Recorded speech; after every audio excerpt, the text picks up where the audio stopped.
Alright, so rust removal has begun. What I did was first I took a Scotch-Brite pad and I removed as much of the surface rust as I could, which reveals a lot of like pitting, areas that need a lot of work. So I'm going to soak it into that Metal Restore, which is an amazing product for rust removal. But this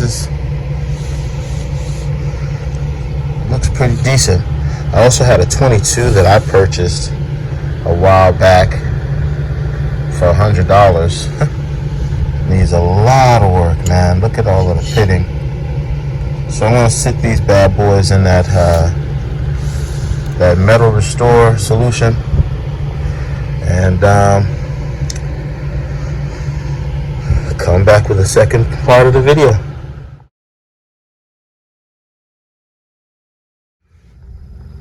Alright, so it sat about 24 hours in the Metal Restore.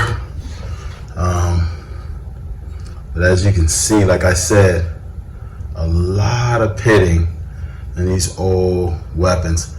Listen, weapons maintenance is so important, because if you let your weapons begin to rust, then you're gonna have to come see me or get someone to do the work for you.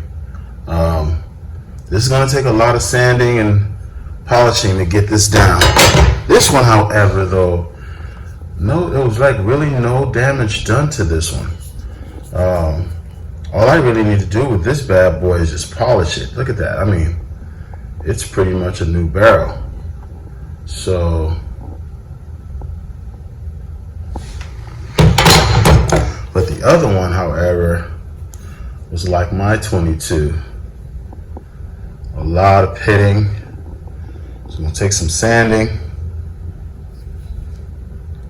getting that bad boy right. So stay tuned.